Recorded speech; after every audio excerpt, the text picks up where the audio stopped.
UP merchant navy Saurabh Rajput హత్య ప్రస్తుతం సంచలనం రేపుతోంది. పోలీసుల దర్యాప్తులో సంచలన విషయాలు వెలుగులోకి వస్తున్నాయి. మరీ ముఖ్యంగా కూరలో మత్తుమంది కలిపి సాహిల్తో కలిసి భర్తను చంపేసింది ముస్కాన్. బాత్రూంలోకి తీసుకువెళ్లి 15 ముక్కలు చేశారు సాహిల్, ముస్కాన్ కలిసి సౌరభ్ను. ముండాన్ని బెడ్ కింద పెట్టి నిద్రపోయింది ముస్కాన్. అంటే అర్థం చేసుకోవచ్చు ఎంత దారుణంగా వీళ్ళు అక్కడ ప్రవర్తించారనేది. సౌరభ్ తల చేతులను వెంట తీసుకువెళ్లాడు సాహిల్. క్షుద్ర పూజలు చేయడానికేనంటూ పోలీసులు అనుమానం వ్యక్తం చేయడం జరుగుతోంది. సాహిల్ గదిలో ఓ పిల్లి ఉందని చెప్తున్నారు పోలీసులు. పూర్తి స్థాయిలో డ్రగ్స్కు బానిసయ్యాడు సాహిల్ అంటూ కూడా చెప్పడం జరుగుతోంది.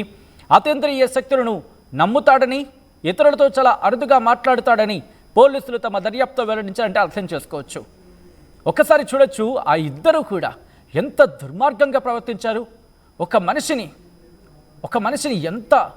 వాళ్ళిద్దరు ఎంత కసాయిగా ప్రవర్తించారంటే, సౌరభ్ను చంపేసి తలను, ముండాన్ని, అలాగే ఆ బాడీ పార్ట్స్ను వేరు చేసేసి ఏకంగా ఆ భార్య అనే పదానికి కళంకం అంటూ కూడా మహిళా సమాజం ఈరోజు చెప్తోందంటే అర్థం చేసుకోవచ్చు.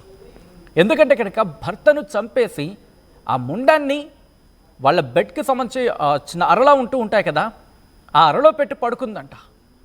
ఆ తర్వాత ప్లాన్ చేశారట. ఒక్కసారి వాళ్ళు ఎంత దుర్మార్గానికి ప్లాన్ చేశారో పోలీసులు వివరిస్తూ ఉంటే ఒళ్ళు గగురుపాటు గురవుతూ ఉంటుంది.